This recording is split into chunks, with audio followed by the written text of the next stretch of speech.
Hi Prasad bro. Hi Revanth. Actually Revanth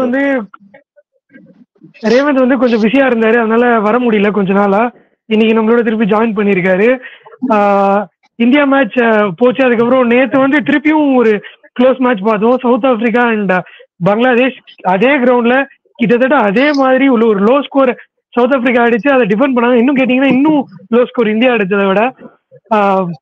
Pakistan வந்து சொதப்புறதுல நாங்க தான் புலி அப்படின்னா, பங்களாதேஷ் வந்து நாங்க தான் குட்டி புலி அப்படின்னு காட்டினாங்க. அந்த மாதிரி ஒரு சொதப்புனாங்க. அதுவும் கிட்டத்தட்ட 16-17 ஓவர்ஸ் வரைக்கும் மேட்ச் கையில இருந்தது. 17.3லயோ என்னமோ ஒரு விக்கெட்டை விட்டாங்க அந்த ஹிர்தா இது. அதுக்கப்புறம் அப்படியே செக் பண்ணாங்க. எக்ஸ்ட்ரானரி கேட்ச் பை மார்க்கம், அது கண்டிப்பா 6 தான். நாங்க வேற ஏதாவது ஃபீல்டு இருந்ததுன்னா அது கண்டிப்பா 6 தான் போயிருக்கும்னு நினைக்கிறேன் நானு. முகமதுல அப்செட்டே ஆயிட்டாரு, அப்படியே நின்றுட்டாரு ஸ்டன் ஆகி. பங்களாதேஷ் ஃபேன்ஸும் அதே நிலைமை தான். அது அவங்களோட மேட்ச் டு லூஸா போச்சு பாவம். சவுத் ஆப்பிரிக்காவுக்கு இந்த வாட்டி நான் முதல்ல இருந்து சொல்லிட்டு இருக்கேன், 3 மேட்சும் லக் ஃபேவர் பண்ணிட்டு இருக்கேன் அவங்களுக்கு இதே லக் வந்து அவங்களுக்கு பிளே ஆஃப்ஸ்லயும் ஃபேவர் பண்ணுச்சுன்னா மேபி அவங்களோட ஃபர்ஸ்ட் டைட்டிலா இருக்கலாம். அவங்க ஐசிசி ட்ராஃபியை அடிக்காம இருக்காங்க. இந்த சீசன் இந்த டோர்னமெண்ட் என்னமோ அவங்களுக்கு ஃபேவரா போயிட்டு இருக்கு. ஃபர்ஸ்ட் ஆக்சுவலி நம்ம இந்த வீடியோல மெயினா இந்தியா வர்சஸ் யூஎஸ்ஏ ரிவ்யூ பண்ண போறோம். அதுக்கு முன்னாடி அவ்வளோ பெரிய க்ளோஸ் மேட்ச் போயிருக்கு, அதை நம்ம இது ரிவ்யூ பண்ணல. ஸோ அந்த மேட்ச்ல இருந்து ஸ்டார்ட் பண்ணதான் ரைட்டா இருக்கும்னு தோணுது. ஸோ பிரசாத் ப்ரோ, நேற்று மேட்ச் எப்படி இருந்தது? எவ்வளவு இன்ட்ரெஸ்டிங்கா போச்சு? நல்லா இருந்தது. ஆக்சுவலா வந்து I thought they were again like 130 அவங்க வந்து தேவர் ஆல்வேஸ் இந்த கேம். இந்த டோர்னமெண்ட் எப்படின்னா வந்து 90 ரன்ஸ் அடிச்சா கூட டஃபா போகும்னு நினைக்கிறேன். ஃபீடாக் சொன்ன மாதிரி என்னதான் இவங்க 90 ரன்ஸ் அவுட் ஆயிட்டு அங்க கூட பாகிஸ்தான் அடிச்சிருக்க மாட்டாங்க அப்படின்னு சொல்லுவாரு. சோ ரொம்ப க்ளோஸா இருந்தது. ஐ திங்க் நல்லா கம்பேக் பண்ணாங்க சவுத் ஆப்பிரிக்கா. இனிஷியலா வந்து ஒரு நிறைய இது ஸ்பீட் பிரேக்கர்ஸ்ல போட்டாங்க. சோ அந்த கிளாசனும் வந்து கிளாசன் அண்ட் டேவிட் மில்லரும் நல்லா ஆடினாங்க. கிளாசனோட பாடிசிங் வாஸ் வெரி க்ரூஷியல். டேவிட் மில்லரும் நல்லா ஆடிட்டு இருந்தாரு. கரெக்டா டேக் ஆஃப் ஆகும்போது இந்த லெக் ஸ்பின்னர் விட்டாரு. அண்ட் ஆல்சோ ஸ்டார்டிங் ஒரு பேஸ் பாலர் இருப்பார்ல பங்களாதேஷ்ல, அவன் பேர் என்ன, டான்சைட் ஆக்சுவலா ரொம்ப நல்லா போட்டாரு. இன்ஃபேக்ட் வந்து குவிண்டன் டி காக்கே வந்து அவர் டேக் ஆன் பண்ணிட்டு இருந்தாரு பயங்கரமா. பட் அவரையும் அவுட் ஆயிட்டு மாக்ரம் அவுட், எல்லாரும் அவுட். அப்புறம் அங்க இருந்த ஒரு நல்ல டீசென்ட் ரிகவரி. அப்புறம் லாஸ்ட் அந்த ஒரு லெக் ஸ்பின்னர் வந்து நல்லா போட்டு அவரு அந்த லாஸ்ட் டேவிட் மில்லர் தூக்கிட்டாரு. அதுக்கப்புறம் திருப்பி அந்த ஒரு struggle to finish off. Last over வந்து நல்லா போட்டாரு முஸ்தபிஸ், ஒரு 4 ரன் கொடுத்தாரு. அதுக்கப்புறம் பேட்டிங் கூட லுக் வெரி கம்ஃபர்டபுள். பட் அதான் தேவர் ஆல்வேஸ் இந்த கேம். நல்லா இருந்தது கிரிக்கெட் பாக்குறதுக்கு. ஏன்னா 30 runs in 30 balls, 29 runs in 29 balls அந்த மாதிரி எல்லாம் போயிட்டு இருக்கு. லைக் அந்த பழைய காலத்து கிரிக்கெட் மாதிரி எல்லாம் வந்து நல்லா இருந்தது. So overall a good game of cricket. Very good catch by Markram. South Africa பாத்தீங்கன்னா வந்து லாஸ்ட் மேட்ச் வந்து 12 for 4ல இருந்து வின் பண்ணாங்க. இந்த மேட்ச் வந்து சேஸ் பண்ணி வின் பண்ணாங்க. இந்த மேட்ச் வந்து டிஃபெண்ட் பண்ணி வின் பண்றாங்க. சோ அவங்களுக்கு வந்து ஆல் பாக்ஸ் டிக்னு தான் நினைக்கிறேன். சோ எனக்கு என்னன்னா சவுத் ஆப்பிரிக்கா வந்து ஜெயிக்கணும் தான் நான் பார்த்தேன். பிகாஸ் சவுத் ஆப்பிரிக்கா தோத்து இருந்தாங்கன்னா அவங்க இந்தியா குரூப்ல ஆடி இருக்கலாம். சோ இப்போ வந்து அவங்க வேற குரூப்ல ஆடுவாங்க. சோ அதுவும் வந்து ஒரு நல்ல, இப்போ இந்தியா குரூப்ல வந்து இந்த ஸ்காட்லாந்து, அதுக்கப்புறம் இந்த பங்களாதேஷ் அந்த மாதிரிலாம் வந்து மாட்டோங்கன்னு நினைக்கிறேன். சோ அதெல்லாம் ஆஸ்திரேலியா அந்த குரூப்ல சீடிங்ஸ் படி ஆஸ்திரேலியா தான். ஆஸ்திரேலியா, ஸ்காட்லாந்து, இங்கிலாந்து இருக்க குரூப்ல ஆஸ்திரேலியா இல்ல. நமக்கு 1-2 பொசிஷன் இல்ல, நம்ம சீடிங்ஸ் கொடுத்துட்டாங்கல்ல already. Irrespective of finishing spots இந்த குரூப்ல இருந்து இவங்க தான் அப்படிங்கிறது ஆல்ரெடி ஃபிக்ஸ்டு. இதை பத்தி நம்ம பேசணும்னா இது தனி பாலிடிக்ஸ். ஆக்சுவலி எல்லாமே இந்தியா வந்து நைட் கேம்ஸுக்கு இந்தியன் டைமிங் படி நைட்ல மேட்சஸ் எப்படி வரணுமோ அந்த மாதிரி சீட்டிங்ஸ் பண்ணிருக்காங்க. சோ இந்தியா அதுதான் அது வந்து தனியா பேசலாம். பிகாஸ் இந்தியா வந்து ஒரு டைம்ல வந்து அந்த பிசிசிஐ எல்லாம் சரியாவே இல்ல. இப்ப பரவாயில்ல, இந்தியா வந்து அந்த மாதிரி டாமினண்டா இருக்குன்னு சொல்றது ஒரு நம்மளுக்கு எல்லாம் ஒரு நல்ல விஷயம் தான். நான் வந்து 2003, 2004ல வந்து நம்ம அவ்வளவு டாமினண்டா கண்டிப்பா கிடையாதுன்னு தான் சொல்லுவேன். So overall good victory. Bangladesh வந்து பாவம் தோத்தாங்க. முகமது நல்ல ஷாட் தான். பாகிஸ்தானி இவங்களும் கம்பேர் பண்ணாதீங்க, இவங்க நல்லா ஃபைட் பண்ணாங்க. பாகிஸ்தான் வந்து பண்ணாங்க. இவங்க வந்து நல்லா அந்த 4 அந்த ஒரு எல்பிடபிள்யூ கான்ட்ரோவர்ஷியல் டிசிஷன் வேற சொன்னாங்க. அந்த பால் 4 போச்சு, பட் எல்பிடபிள்யூ அவுட் கொடுத்துட்டாரு. எல்லாம் திட்டிட்டு இருக்காங்க. பட் எல்லாரும் அம்பையரை திட்டலாம், பட் அம்பையருக்கு என்ன நேக்கடையில என்ன பாக்குறாரோ அதான் அவர் சொல்ல முடியும். சோ அது வந்து இதுதான். பட் சொல்லிட்டே இருக்கலாம், அது பண்ணிருக்கலாம், இது பண்ணிருக்கலாம், சொல்லிட்டே போலாம். பட் ஓவராலா வந்து I think it's a good game of cricket. நல்லா இருக்கு இந்த மாதிரி எல்லாம் மேட்சஸ் பாக்குறதுக்கு. சோ ஸ்டார்டிங்ல டெம்ப்ளேட் எப்படி இருந்ததுன்னா, if you are winning the toss bowl first and chase it down easily இருந்தது. இப்போ வந்து bat first and defend it down அந்த மாதிரி தான் இப்போ ட்ரெண்ட் போயிட்டு இருக்கு. ஸோ நல்லா இருக்கு, good game of cricket and kudos to South Africa for இந்த மாதிரி க்ளோஸ் கேம்ஸ்லாம் வின் பண்றதுக்கு. Because they are known for losing all close games. So update there is a change in slight நினைக்கிறேன். So very good, like happy for South Africa's victory. இல்லாட்டி பாம்பு அவ்வளவுதான் social media வந்திருக்கும். நல்ல சவுத் ஆப்பிரிக்காவை தோக்கடிச்சுனா அதுதான் first time south ஆப்பிரிக்காவை defeat பண்றதா இருக்கும்னு நினைக்கிறேன். நான் வேற கண்டிப்பா நான் ஒரு நாகின் டான்ஸ் பாத்துருக்கலாம் இது. ஆமா, ஸ்டாட் கேளுங்க. 8 out of 8 9 இப்போ நேத்தியோட சேர்த்து 9 கேம்ஸ். அதுக்கு முன்னாடி 8 games plate against each other. South Africa and Bangladesh 8 games south Africa win பண்ணாங்க. இப்போ 9 கேம்ஸ் வின் பண்ணானுங்க. அவ்வளவுதான் இவனுங்கதான். ஐயோ நல்ல வேலை. ஒரு மீம் கூட இன்னொரு மீம் பார்த்தேன், யாரோ போட்டிருந்தாங்க, சவுத் ஆப்பிரிக்காவே பாக்குறாங்களா, எனக்கு என்னடா திடீர்னு இவ்வளவு சப்போர்ட் வச்சிருக்காங்க. பார்த்தா எல்லாம் Indian fans, Sri Lankan fans, Afghan fans எல்லாரும் சப்போர்ட் பண்றாங்க. ஆக்சுவலி அதான் நீங்க ஒரு ட்ரெண்ட் சொன்னீங்கல்ல, எல்லாரும் டிஃபெண்ட் பண்ணி வின் பண்றாங்கன்னு. நான் வந்து ட்ரெண்டை உடைக்கிறோன்னு பாகிஸ்தான் பாருங்க, டாஸும் வின் பண்ணி கனடாவை அடிக்க விடுறான். தப்பி தவிர ஒரு 140 அந்த பிச்சில் அடிச்சா என்னடா ஆவீங்க நீங்க இந்த பேட்டிங்ல? என்ன இப்பவே 50 8 ஓவர்ல 50 ரன் போறோம். நல்ல ஸ்லோடு 8 ஓவர் 50 ரன். ஒருத்தர் 34 of 25 கேச்சிட்டு இருக்காரு. நல்லா ஆடிட்டு இருக்காரு. ஜான்சன் டச் அவுட் ஆகி போறாரு. பட் அதுதான் நான் இன்னொன்னு சாரி, நான் இன்னைக்கு ஒரு என்ன விஷயம் பண்ணேன்னா, நான் இன்னைக்கு எல்லாம் அந்த பாகிஸ்தான் கதரல்ஸ் எல்லாம் கேட்டேன். அந்த யூனிஸ் கான் வந்து அந்த போஸ்ட் மேட்ச் ஷோ என்ன பேசுறாரு, ஹபீஸ் என்ன பேசுறாரு, அதுக்கப்புறம் மிஸ்பாவுல அந்த போஸ்ட் மேட்ச் ஷோ இருக்கும்ல, லைக் என்ன பாகிஸ்தான் டிஃபீட்ஸ்க்கு அப்புறம் கதறானுங்க அப்புறம் பாகிஸ்தான்ல அது சரியில்லை, இது சரியில்லை, அதை மாத்தணும், இது மாத்தணும். ஒரு ஷோ அந்த மாதிரி போச்சு. மார்டின் கப்டில் வந்து கெஸ்டா கூப்பிட்டு இருந்தாங்க ஷோல பேசுறதுக்கு. 25 நிமிஷம் ஷோ. ஒரு வார்த்தை மார்டின் கப்டில் பேசல. இவனுங்களே பேசிட்டு இருக்கானுங்க. அந்த முழுசை நீ உட்காந்து பாத்துட்டு இருக்கான். இதெல்லாம் கதறானுங்க. இவனுக்கு வந்து அந்த மென்டல் பிளாக் இல்ல. ஹபீஸ் என்ன சொல்றானா, Pakistan was better team Pakistan was a better team, but Pakistan last 5 overs அப்படின்றான் ஹபீஸ். அதான் கதருங்களா நல்லா அப்படின்னு இருந்தேன். But sorry for going of topic. But overall வந்து ஒரு நல்ல விக்டரி. இனி கூட கனடா வந்து ஒரு 120 or 130 அடிச்சா கூட பாகிஸ்தான் கஷ்டம் தான். கஷ்டம். ரேவந்த் உங்க தாட்ஸ்? அதான் ப்ரோ, லைக் எனக்கு இந்த நியூயார்க் பிட்சை வந்து என்னால புரிஞ்சிக்கவே முடியல. லைக் அவ்வளவு பவுலிங்க்கு அசிஸ்டன்ஸா இருக்கா, இல்ல அங்க ரொம்ப இன்டர்நேஷனல் கிரிக்கெட் விளையாடுறதுனால எல்லாருமே இவ்வளவு ஸ்ட்ரகிள் பண்றாங்களான்னு தெரியவே இல்லை. ஏன்னா ரன்ன பால் இருக்கிற டார்கெட் எல்லாம் வந்து கடைசி 2 நாளா வந்து பாத்தீங்கன்னா 2 டீம் டிஃபெண்ட் பண்ணிருக்காங்க, south Africa and India. So எனக்கு ஒண்ணுமே புரியல. Uneven bounce. அது வர வந்து அடிலைட்ல இருந்து ஆஸ்திரேலியால இருந்து எடுத்துட்டு வந்த பிட்ச். அது வந்து அந்த பிட்ச் வந்து அந்த கிரவுண்டுக்கு சூட் ஆகிறதுக்கு மினிமம் 6 months மேக்சிமம் 1 year ஆகுமா. அவங்க வந்து ஜனவரியில பண்ணணும்னு நினைச்சாங்கன்னா அப்போ ரொம்ப ரெயினா இருந்திருக்கு. டிசம்பர் ஜனவரியில ஏர் லிஃப்ட் பண்ணிட்டு வந்தாங்க. சோ வந்து மார்ச்ல தான் பண்ணிருக்காங்க. மார்ச்ல பண்ணி 3 மாசத்துல எல்லாம் ஆனா ஒண்ணுமே வேலைக்கு ஆகாது. அதுதான் அங்க நடந்துட்டு இருக்கு. அண்ட் எடுத்துட்டு வந்து நியூயார்க்ல வைக்காம ஃபர்ஸ்ட் புளோரிடால வச்சிருக்காங்க. புளோரிடால வச்சுட்டு அங்க மழை குறைஞ்சதுக்கு அப்புறம் புளோரிடால இருந்து இங்க எடுத்துட்டு வந்திருக்காங்க. அங்க ஒரு கண்டிஷனு, ஆஸ்திரேலியால ஒரு கண்டிஷனு, நியூயார்க்ல ஒரு கண்டிஷனு. சோ ஒண்ணுமே புரிய மாட்டேங்குது, பிச்சுக்கே புரியல. அது எனக்கு இன்னொரு டவுட், இப்ப இந்தியா குரூப் ஏல முடிச்சாங்கன்னா இந்தியா யுஎஸ்ல ஆடுவாங்களா அந்த சூப்பர் 8? இல்ல சூப்பர் 8 யுஎஸ்ல கிடையவே கிடையாது. கம்ப்ளீட்லி வெஸ்ட் இண்டீஸ்ல தான். செக் பண்ணுங்க. இல்ல செக் பண்ணிட்டேன். ஏன்னா வந்து அது கிஷோரே ஒரு ப்ரிவியூ மேட்ச்லயே சொன்னான். இப்ப இந்தியா வந்து ஃபுல்லா யூஎஸ் பிட்ச்ல ஆடிட்டு அங்க போயிட்டு வெஸ்ட் இண்டீஸ்ல ஆடுறப்போ அது அவங்களுக்கே பேக் ஃபேர் ஆகலாம் அப்படின்னு சொல்லி, நான் அப்படி நடக்க வாய்ப்பு இல்ல. பிட்ச் ரொம்ப டஃபா இருக்கு. அங்க பேட்டுக்கு வர பிட்ச் அங்க ஆக்சுவலி கொஞ்சம் அசிஸ்டன்ஸ் இருக்கும் பவுலர்ஸுக்கு. ஸோ அவங்களுக்கு வந்து அல்வா சாப்பிட்ற மாதிரி தலைகீழ மாறிடும். அது இங்க இவ்வளோ டஃப் கண்டிஷன்ல ஆடிட்டு போறதுன்னு நான் சொல்லியிருந்தேன்.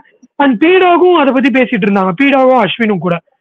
இந்தியா வந்து சூப்பர் 8ல அங்க போயிட்டு ஆடுறப்ப என்ன நடக்கும் அப்படிங்கிற மாதிரி. அப்படி இருந்துச்சுன்னா ஓகே தான். ரேவந்த் கண்டினியூ பண்ணுங்க. அதான் ப்ரோ, எனக்கு இதெல்லாம் புதுசா இருக்கு கேட்கறதுக்கே. லைக் ஃபர்ஸ்ட் டைம் இந்த மாதிரி ஒரு யூஎஸ் மாதிரி ஒரு கிரிக்கெட்டே விளையாடுற கண்ட்ரில போயிட்டு கிரிக்கெட்டை ஹோஸ்ட் பண்ணிருக்காங்க. ஸோ 2வது வந்து சம்பந்தமே இல்லாம வெஸ்ட் இண்டீஸ்ல போய் சூப்பர் 8 விளையாடுறாங்க. இதை விட பயங்கரமான ஒரு விஷயம் என்னன்னா பிட்செல்லாம் வேற இம்போர்ட் பண்றாங்க. அது எப்படி பண்ணாங்கன்னு நினைச்சு கூட பார்க்க முடியல. எப்படி லைக் ஃபிளைட்ல எடுத்துட்டு போனாங்களா இல்ல ஷிப்ல எடுத்துட்டு போனாங்களா கூட தெரியல. சோ அந்த மாதிரி ஒரு பயங்கரமான ஒரு அப்படிதான் சொல்றாங்க. ஓகே.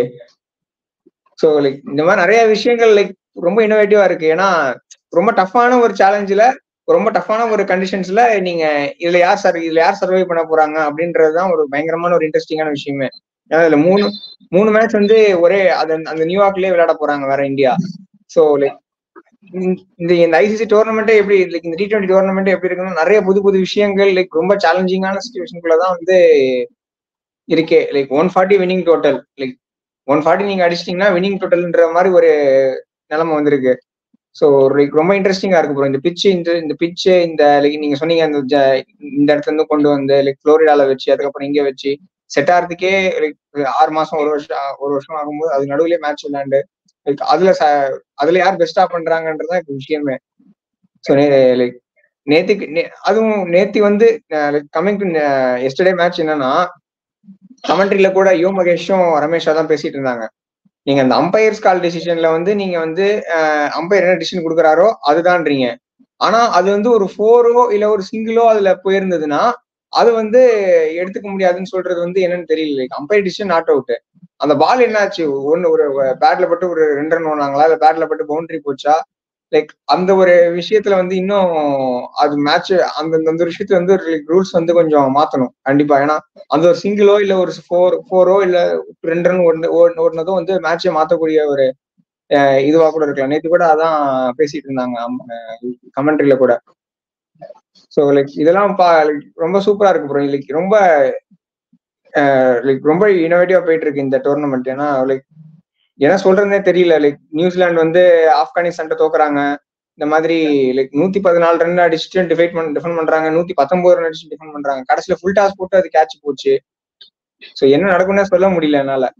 லைக் அதுவும் இல்லாம மெயினா வந்து என்னன்னா 99ல இருந்து 119 கொண்டு போனது வந்து ஹர்ஷதீப்பும் சிராஜும் ரொம்ப ரொம்ப இம்பார்ட்டண்டா அந்த மேட்ச்ல. அதான் பவுலிங் பயங்கரமா போட்டாங்க.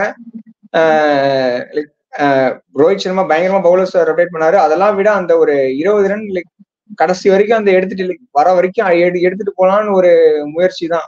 லைக் அந்த 120 ரனுக்கு வந்ததுக்கு கடைசியில அந்த சிராஜ் அண்ட் ஹர்ஷதீப் பார்ட்னர்ஷிப் தான். லைக் ஹர்ஷதீப்புக்கு வந்து அடிவேற பட்டுருச்சு, பால் வேற மேல பட்டுருச்சு. ஸோ அதை தாண்டியும் லைக் அந்த ஒரு 20 ரன் அடிச்சதுதான் இந்தியா கொண்டு போச்சு. லைக் மற்றபடி ரொம்ப இன்ட்ரெஸ்டிங்கா போகுது ப்ரோ. லைக் 119 ரன் அடிச்சு ஜெயிக்கிறாங்க. Bumrah like best. என்ன ப்ரோ டவுட்? இப்போ 1 ball 1 run இருக்குன்னு வச்சுக்கோங்க. இப்போ வந்து பும்ரா வந்து பும்ரா போடுறாரு, LBW ஆயிருது, அம்பையர் அவுட் கொடுத்துறாங்க, 1 run அவங்க ரிவ்யூ எடுக்கிறாங்க. ரிவ்யூ எடுத்துட்டு அது அம்பையர்ஸ் கால் அது நாட் அவுட்னு வந்துச்சுன்னா அந்த 1 run கவுண்டர் இல்ல, மேட்ச் டை. இல்ல அதுதான் இப்போ சொல்ல வந்தேன். கரெக்டா நீங்க அதுவே கொஸ்டின் கேட்டீங்க. 2 பேருக்குமே அதை நான் எக்ஸ்பிளைன் பண்ணிடுறேன். ஃபர்ஸ்ட் ஆக்சுவலி என்ன அப்படின்னா, இப்போ அம்பையர் இந்த ரிவ்யூ சிஸ்டம் வந்து இருக்குல்ல, இப்போ ரிவ்யூ சிஸ்டம் தூக்கிடுங்க. ரிவ்யூ சிஸ்டம் எதுக்காகனா அதை நம்ம டவுட்ஸ் செக் பண்றதுக்காக தான். இப்போ அம்பையர் வந்து ஒரு சிக்னல் கொடுக்குறாங்கன்னு வச்சுக்கோங்க. அம்பையர் இப்போ வந்து ஒரு பால் வந்து LBW கால்ல வாங்குறாங்க.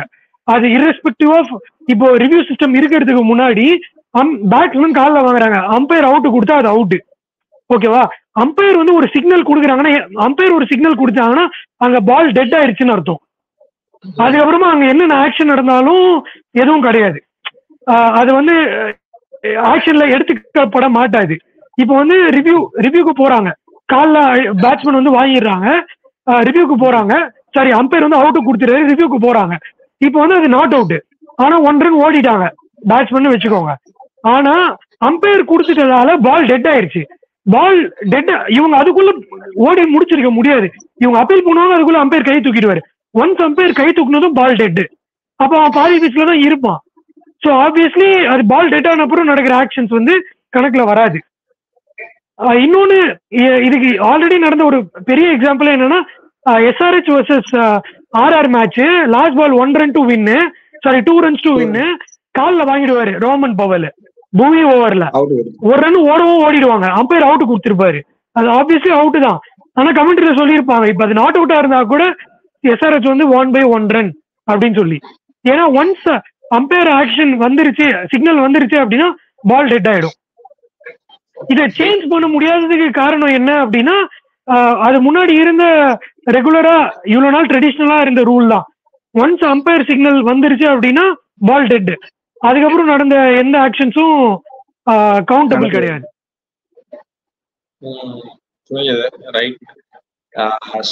இப்ப அது 4 போற வரைக்கும் அம்பையர் வந்து எந்த ஆக்ஷனும் கொடுக்கலன்னு வச்சுக்கோங்களேன், அம்பையரோட டைம் அவுட்டும் ஆயிடும். பால் 4 போயிட்டு நேத்து மேட்ச் எடுத்துட்டா கூட அது 4 போறதுக்குள்ளே இவங்க அப்பீல் பண்ணி அங்க அவுட் வாங்கிட்டு இருப்பாங்க. அது வரைக்கும் அம்பையரும் அமைதியா இருக்க முடியாதுல்ல. அதுவும் கரெக்ட் தான். சோ ரேவன்ஸ் இத பேசிட்டு இருந்தீங்க, சாரி பேசுங்க. அண்ட் இன்னொன்னு கிளாரிஃபை பண்ணணும்னு நினைச்சேன், அதுவும் சொல்லிடுறேன். இது வந்து விடுங்க, நம்ம போர்டு வந்து இப்போ பவர்ஃபுல்லா இருக்கு அப்படின்னு சொல்லி பிரசாத் ப்ரோ சொன்னாரு. அதுக்கு வந்து தீக்ஷ்ணா வந்து ஒரு கமெண்ட் பண்ணியிருந்தாரு. என்ன சொல்லியிருந்தாரு, இது வரைக்கும் நாங்க 3 மேட்ச் ஆடி இருக்கோம், 3 மேட்ச் வந்து 3 கிரவுண்ட்ல ஆடி இருக்கோம். ஒரு மேட்ச்க்கும் வந்து நாங்க ஏர்போர்ட்டுக்கு உடனே கிளம்பணும், மேட்ச் முடிஞ்சு 3 ஹவர்ஸ்க்குள்ள கிளம்பணும். ஏர்போர்ட்ல போயிட்டு 8 ஹவர்ஸ் வெயிட் பண்றோம், வெயிட் பண்ணி 5 ஹவர்ஸ் டிராவல் பண்றோம், அடுத்து ஒரு half day break, next day நாங்க விளையாடிட்டு இருக்கோம். இது ரொம்ப ஹெக்டிக்கா இருக்கு. ஒரு சில டீம்ஸ், நான் எந்த டீம்னு பேர் சொல்ல விரும்பல, அவங்க வந்து அவங்களோட எல்லா மேட்சும் லீக் மேட்சும் ஒரே கிரவுண்ட்ல ஆடுறாங்க, டிராவல் பண்ண வேண்டி கிடையாது. அவங்க பிராக்டிஸ் மேட்சஸையும் அதே கிரவுண்ட்ல ஆடுறாங்க, கண்டிஷன்ஸை தெரிஞ்சுக்கிறாங்க, அடாப்ட் ஆகிக்கிறாங்க. அது எந்த அளவுக்கு ஃபேவர் பண்ணுது ஒரு சில டீம்ஸை அப்படின்னு பேசியிருந்தாரு. அதுதான் வந்து இந்தியா அதை ஒரு பேரு சொல்லல, அதுதான் இந்தியா. ஸோ நம்ம போர்டு ரிச்சஸ்ட் போர்டா இருக்கிறதால வேற சில கண்ட்ரிஸ் அதால அஃபெக்ட் ஆகுறாங்க. அஃபெக்ட் இல்ல, வின்னிங் அவங்களையும் வந்து நான் 2-3 ஐசிசி டிராஃபி வின் பண்ண சொல்லுவாங்க, அவங்க போர்டும் பவர்ஃபுல் ஆவாங்க. அண்ட் ஆல்சோ ஐபிஎல் எல்லாம் இருக்கு. சோ இல்ல ப்ரோ, நம்ம நல்லா படிக்கிறவனுக்கு வந்து ஸ்பெஷல் கிளாஸ் வைக்க கூடாது. எவன் படிக்கல கஷ்டப்படுறானோ அவனுக்கு ஸ்பெஷல் கிளாஸ் வைக்கணும், அவன் அடுத்த லெவலுக்கு போகணும் அப்படின்னு சொல்லிட்டு. நல்லா படிக்கிறவனே திருப்பி படிக்க வச்சு போஸ்டர் ஓட்டிப்பாங்கல்ல, அந்த மாதிரிதான் இருக்கு இந்தியா பண்றது, ஐ மீன் ஐசிசி பண்றது. நீ பேசுறதுக்கு தற்குறி அப்படின்லாம் சொல்லுவாங்க. ஜாலியா பேசிட்டு இருக்கோம். இல்ல உங்களை தற்குறி சொல்ல மாட்டாங்க ப்ரோ, என்ன வந்து தற்குறி சொல்லுவாங்க, உனக்கு என்ன தெரியும் வந்து பேச வந்துடா அப்படின்னு. ஆமா சரி, நெக்ஸ்ட் என்னப்பா இன்னைக்கு என்ன? 55 ரேவந்த் கண்டினியூ பண்ணிட்டு ப்ரோ, சாரி அவர் ஃபினிஷே பண்ணல. சோ அதான் ப்ரோ, லைக் இந்தியாவோட பவுலிங் லைனப் வந்து பயங்கரமா இருந்தது. சோ லைக் இதே மாதிரி லைக் ஒரு 140 150 அடிச்சிருந்தாங்கன்னா இது அடுத்த ஒரு 2 லீக் மேட்ச்ல ஈஸியா வின் பண்ணிடுவாங்க. ரிஷப் பந்த் விளையாடும் போது மட்டும் டிஃப்ரெண்டான பிட்ச்ல விளையாடுற மாதிரி இருக்கு. அவரோட அக்ரெசிவ் எப்பயுமே அப்படிதான், அவருடைய நேச்சுரல் இன்னிங்ஸ் தான் விளையாடுறாரு. ஸோ அவரு கொஞ்சம் லைக் அந்த சூரியகுமார் யாதவ், சிவம் துபே கொஞ்சம் கிளிக் ஆனாங்கன்னா இன்னும் சூப்பர் 8 போறதுக்கு முன்னாடி இன்னும் நல்ல ஒரு கான்ஃபிடன்ஸோட போவாங்க. பிளஸ் எஸ்எஸ்வி ஜெய்ஸ்வாலை கொண்டு வரணுமா, எஸ்எஸ்வி ஜெய்ஸ்வால் கொண்டு வரணும். அந்த ஒரு பிளேயிங் 11 ஏதாச்சும் சின்ன சேஞ்ச் பண்ணணும்னு நினைக்கிறேன். இல்ல இந்தியா மேட்ச்ல வந்து நீங்க அதை பத்தி நம்ம ஒரு ஸ்டார்ட் அப் கொடுத்துட்டு ஸ்டார்ட் பண்ணலாம். நீங்க போன மேட்ச் இந்த லோ ஸ்கோரிங் பத்தி, நேற்று Bangladesh and south Africa match பத்தி இன்னொன்னு மட்டும் நான் கேட்கிறேன், இது 2 பேரும் பதில் சொல்லுங்க. சவுத் ஆப்பிரிக்கா வந்து ஏர்லி சைன்ஸ் ஏதாவது காட்டுறாங்கன்னு தோணுதா, இல்ல திருப்பி அவங்க இங்கெல்லாம் தப்பிச்சுட்டு வந்து சோக் பண்ண போறாங்க அப்படின்னு நினைக்கிறீங்களா? எனக்கு இன்னமும் இந்த பச்சை கலர் ஜெர்சி போட்டாலே அந்த சோக்கிங் ஸ்கில் வந்து வந்துருதா என்னன்னு தெரியல. பாகிஸ்தானா இருக்கட்டும், பங்களாதேஷா இருக்கட்டும், காலங்காலமா சவுத் ஆப்பிரிக்காவா இருக்கட்டும், அந்த பச்சை சட்டைக்காரன் என்னைக்கு பச்சை சட்டையை போடுறானோ அன்னைக்குதான் ஏதாவது அவங்களுக்கு விடிவு காலம் பிறக்கும்னு தோணுதுதா, என்ன நினைக்கிறீங்க? இல்ல தெரியல, ரொம்ப ஏர்லி டு டெல். மேபி அவங்க சூப்பர் ஹிட்ஸ் போயிட்டாங்க, சூப்பர் ஃபோர்ஸ் வாட்எவர், அது போனாதான் உங்களுக்கு தெரியும் சூப்பர் ஹிட்ஸ் தான். சூப்பர் ஹிட்ஸ் எப்படி பண்றாங்கன்னு பாக்கணும். பிகாஸ் அவங்க அந்த கான்ஃபிடன்ஸ்ல இருப்பாங்க. பிகாஸ் ஒரு கேம் வந்து நல்லா அந்த சேசிங்ல வந்து அவங்க போனாங்க, இன்னொரு கேம் வந்து இன்னும் சேசிங்ல பண்ணாங்க, ஒரு கேம் வந்து டிஃபெண்ட் பண்ணாங்க. ஃபீல்டிங்ஸும் டாப் நாட்ச்ல இருக்கு, எல்லாருமே நல்லா போடுறாங்க, காம்பினேஷன் ஒர்க் அவுட் ஆயிருது. பட் எனக்கு ஒரே ஒரு டவுட் என்னன்னா, ஜெரால்ட் கார்ட்ஸி விட அந்த பார்ட்மேன் வந்து பெரிய போலரா? ஆமா ப்ரோ, அப்படியா? ரன்ஸ் கொடுக்க மாட்டாரு, எக்கனாமிக்கல் பவுலர்னு சொல்றாங்க. 35-36 தான் கொடுப்பாரு 4 ஓவர் எந்த மாதிரி பிட்ச்லயும் அப்படிங்கிறாங்க.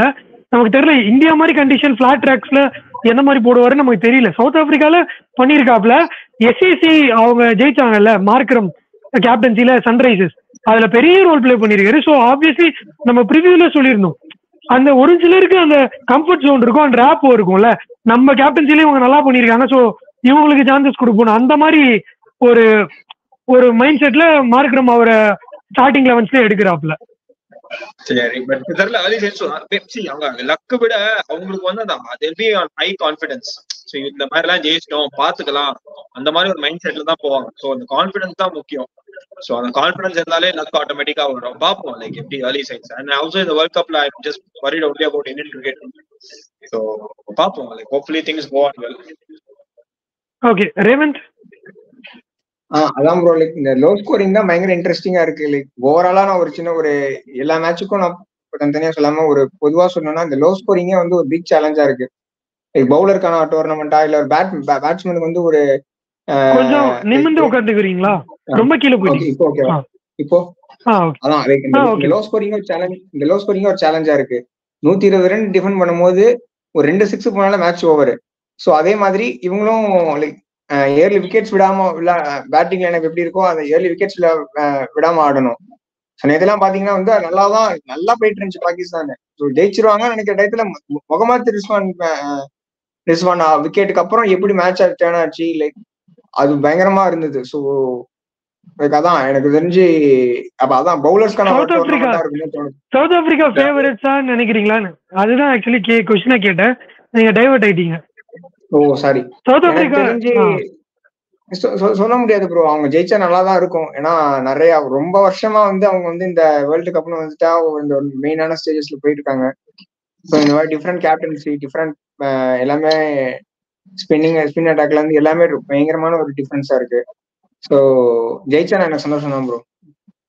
ஓகே வித் தட் நோட், இது வந்து பாகிஸ்தான் வந்து சப்போஸ் இன்னைக்கு தோத்துட்டாங்கன்னா அவங்க பேர் பக்கத்துல வந்துரும், அவங்க ஊருக்கு கிளம்ப வேண்டியதுதான். ஸோ இன்னைக்கு தோத்தாங்கன்னா வந்துரும். ஆல்ரெடி ஒருத்தர் தான் வெளியே போயிருக்காங்க, ஓமன் மட்டும் தான் வெளியே போயிருக்காங்க. செகண்ட் டீமா பாகிஸ்தான் போறதுக்கு வாய்ப்புகள் இருக்கு இன்னைக்கு தோத்துட்டாங்கன்னா. மேபி இங்க வின் பண்ணி அயர்லாண்டையும் வின் பண்ணி யூஎஸ் கிட்ட அண்ட் அயர்லாந்து கிட்ட இவங்க உதப்பட்டாங்கன்னா, யூஎஸ் உதப்பட்டாங்கன்னா, சாரி இந்தியா கிட்ட அயர்லாந்து கிட்ட யூஎஸ் உதப்பட்டாங்கன்னா பாகிஸ்தானுக்கு ஒரு சான்ஸ் இருக்கு. And Pakistan is known for coming back from no chances அப்படிங்கிற ஸ்டேஜ்ல இருந்து லாஸ்ட் 2-3 டோர்னமெண்ட்ல வந்திருக்காங்க. சோ பார்க்கலாம், we can't write off them that easily. இல்ல ஆனா ப்ரோ பாகிஸ்தான் வந்து best bowling lineup bro. Like top 2ல அவங்க இருப்பாங்க. இந்தியாவோட ஒரு ஸ்டெப் எட்ஜ் நான் கொடுக்கலாம். Naseem Shah, Shaheen Afridi, Mohammad good bowlers. அவங்க பெர்ஃபார்ம் பண்றாங்களா இல்லையா பாரு. நீங்க போல ஜான்சன் ஒருத்தன் போல போலகறான். இன்னைக்கு கூட ஃபர்ஸ்ட் ஓவர்ல வந்து 2 பவுண்டரிஸ் ஷைன் அஃப்ரைடி. அதுக்கப்புறம் ரோஹித் சர்மா ஃபர்ஸ்ட் ஓவர்ல 6 அடிக்கிறாரு. Just because they have names we can't tell Pakistan has a great bowling lineup. Okay, they have names, but perform பண்றது இல்ல. So and comparing with India la chance இல்ல. நீங்க வந்து பாகிஸ்தான் எக்ஸ்பர்ட்ஸ் வந்து Bumrah Indian லைனை பத்தி பேசுவாங்க. நீங்க பாருங்க பாகிஸ்தான் எக்ஸ்பர்ட்ஸ் பேசுறாங்க. சோ அது பேசினா அது என்ன வாசிம் அக்ரம் என்ன சொல்றாருன்னா, இல்ல ஷோயப் அக்தர் என்ன சொல்றாருன்னா, ஒரு என்னதான் நீங்க ஒரு பெரிய பவுலரா இருந்தாலும் 4 நல்ல பால் தான் போடுவீங்க. அந்த 2 பால் வந்து லூஸ் பால் வந்துடும். பட் பும்ரா வந்து 4 நல்ல பால் போடுவாரு, அந்த 2 வீக் பாலும் உங்க அடிக்காம பண்ணுவாரு. அதுதான் பும்ரா அப்படின்னு. And well supported by Bumrah வந்து என்ன சொல்றது, டிஸ்கஷனுக்கே எடுத்துட்டு வர முடியாதுன்ற அளவுக்கு ரேஞ்சுக்கு போயிட்டாரு. நம்ம ஒரு பீரியட்ல எப்படி முத்தையா, முரளிதரன், மெக்ரா இவங்களெல்லாம் வந்து நம்ம வச்சுக்க கூடாது. அவங்க ஸ்டாண்டர்ட் எங்கேயோ ஒரு பேச்சுல கூட தொட்டுக்க கூட கூடாதுன்ற ஸ்டாண்டர்ட்ல இருக்காங்க. அண்ட் பாகிஸ்தான் லைனப் வந்து பாத்தீங்கன்னா ரேவன் சொல்றதுல நான் எங்க அக்ரி பண்றேன்னா, பிக் நேம்ஸ். ஆனா கரண்ட் ஃபார்ம் கொஞ்சம் என்ன சொல்றது, ஏர்லி ஆஃப் த டோர்னமெண்ட் நம்ம சொன்னோம், நானே சொன்னேன் இந்தியா பவுலிங் லைனப்பை விட பெட்டர் பவுலிங் பாகிஸ்தான் தானே. இப்ப கரண்ட் ஃபார்ம்ல அவங்க டீம் அட்மாஸ்பியரே சரியில்லை. மும்பை இந்தியன்ஸ் என்ன ஆனாங்க அது மாதிரிதான் இருக்காங்க. பிக் நேம்ஸ் இருக்காங்க, பண்றதுக்கு யாருமே இல்லை. ஆனா இன்னைக்கு கனடா என்ன ஒரே ஒரு தப்பு பண்ணிட்டாங்க, ஜிம்பாப்வே ஜெர்சி போட்டுன்னு வந்துட்டாங்க, எல்லோ ரெட்டுன்னு. பாபர் அசாம் வந்து அவ்வளவுதான் ஜிம்பாபர் ஆயிடுவாரு இன்னைக்கு பாருங்க பொழப்பாரு வந்து ஸ்ட்ரைக் ரேட்ல எங்கேயோ இருக்கும். அண்ட் ஆல்சோ யூஎஸ்ஏ கூட ஓத போட்டாருங்க பாகிஸ்தான். அதுக்கப்புறமா அவங்க deadly bowling lineup 1 ball 5 runs. Haris Rauf பெரிய பவுலர், அதை டிஃபெண்ட் பண்ண முடியல. 1 ball 5 runs தெரியல. யூஎஸ்ஏ லைக் ஃபர்ஸ்ட் டைம் 2 பேரும் ஃபேஸ் பண்றாங்க. சோ இதெல்லாம் ரீட் பண்ணி பார்த்தா I think we are kind of over hyping the Pakistan cricket team. அந்த ரைவல்ரினால அவங்க ஓவர் ஹைப் பண்றோம். இப்ப ரைவல்ரி மட்டும் இல்லாட்டி பாகிஸ்தான் அந்த மாதிரி ஆட்டு போயிடுவாருன்னு நினைக்கிறேன். ஆமா இப்ப அந்த மாதிரிதான் கிட்டத்தட்ட இப்ப நம்ம இந்தியா வந்து ஒரு 2-3 டீம் அந்த மாதிரி பண்ணி வச்சிருக்காங்க. இந்தியா பாகிஸ்தான், இந்தியா பங்களாதேஷ் கூட கிட்டத்தட்ட இப்ப ரைவல்ரி மாதிரி கொண்டு வந்துட்டாங்க. அந்த ஒரு ஓடிஐ சீரீஸை போய் உதவ வாங்கிட்டு வந்தானுங்க. ஆக்சுவலி நான் முதல்ல சொல்லிட்டு இருக்கேன், பங்களாதேஷ் வந்து ஒரு நல்ல ஓடிஐ டீம். அவன் ஓடிஐல கூட யாரையாவது அப்செட் பண்ண வாய்ப்பு இருக்கு, சர்ப்ரைஸ் பண்ண வாய்ப்பு இருக்கு. ரேவன் சொல்ற மாதிரி நம்ம இப்ப அப்செட்ன்ற வார்த்தை யூஸ் பண்றது இல்லை நம்ம சேனல்ல. ஆனா T20 வந்து கொஞ்சம் அவங்க இதுதான். ஆனா நேற்று முகமதுல்லா நம்ம சொன்ன ஒரு மேட்ச் நம்ம பேசுறப்ப கூட அவர் இருக்கப்ப மட்டும் கொஞ்சம் டஃப் தான் ஆப்போசிஷனுக்கு. அவரு நேற்று வின் பண்ணி கொடுத்துருப்பாப்ல, எங்கோ மிஸ் ஆயிருச்சு பாவம். ஆமா, அப்படி தலையில கை வச்சு நின்னாரு பாருங்க, என்ன கேட்ச் புடிச்சிட்டேன்ற மாதிரி இருந்தது அவருக்கு. அது விக்கி லாஸ்ட் பால் கூட நோ பால் தான், லாஸ்ட் பால் கூட sorry no ball full toss தான். மாட்டு இருந்துச்சுன்னா போயிருக்கும், அவருக்கு சரியா மாட்டல. ஃபுல் டாஸ் தான போட்டாரு டஸ்கின்க்கு. டஸ்கின்லாம் அடிப்பாரு. Full toss sir, 2 full toss. 19 over 5th ball full toss, 6th ball full toss. Actually Pakistan ஃபீல்டிங்ல நின்னாங்கன்னா பங்களாதேஷ் வின் பண்ணிருப்பாங்க.